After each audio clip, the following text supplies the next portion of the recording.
आप देख रहे हैं FM एक्सप्रेस न्यूज, मैं आपके साथ मोइनुद्दीन। ಒಂದು ವೇಳೆ ನಡವಳ್ಳಿಯವರ ಮೇಲೆ ಇವತ್ತು ದಿವಸ ಏನಾದರೂ ಯಾರಾದರೂ ನನ್ನ ಬೆಂಬಲಿಗರು ಅಥವಾ ಇದನ್ನ ಮಾಡಿದರೆ ಅದಕ್ಕೆ ನಾನು ವಿಷಾದಿಸ್ತೇನೆ. ನನಗೆ ಅದಕ್ಕೆ ಪರವಾನಗಿ ಇಲ್ಲ.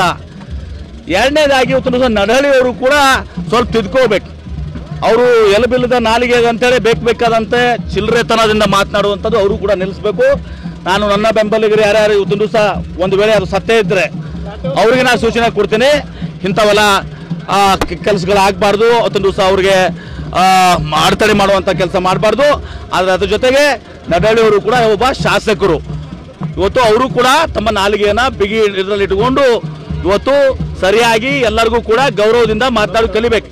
ಯಾಕೆ ಏನಾಗ್ತದೆ, ಒಂದೊಂದು ಸಲ ಇವತ್ತು ಜನ ಇವರು ಮಾತಾಡುವ ವೈಖರಿಗೆ ಇಲ್ಲ ಸಲ್ಲದ ಆರೋಪಗಳು ಮಾಡುವಂಥದ್ದು, ಚಿಲ್ಲರೆ ಮಾತಾಡೋದ್ರಿಂದ ಪದೇ ಪದೇ ಮಾತಾಡೋದು ಜನನೂ ಕೂಡ ಇದು ಆಗ್ತದೆ. ಎಷ್ಟೋ ಸಂದರ್ಭದಲ್ಲಿ ನಮ್ಮ ಕಂಟ್ರೋಲ್ದಾಗೂ ಕೂಡ ಉಳಿದಿಲ್ಲ. ಒಂದು ವೇಳೆ ಅವ್ರ ಮೇಲೆ ಏನಾದರೂ ಕೂಡ ಇದಾಗಿದ್ರೆ ನಾನು ಮಾಹಿತಿಯನ್ನು ತರಿಸ್ಕೋತೀನಿ, ಮಾತಾಡ್ತೀನಿ. ಅದಾಗಿದ್ರೆ ಅದಕ್ಕೆ ವಿಷಾದಿಸ್ತೇನೆ.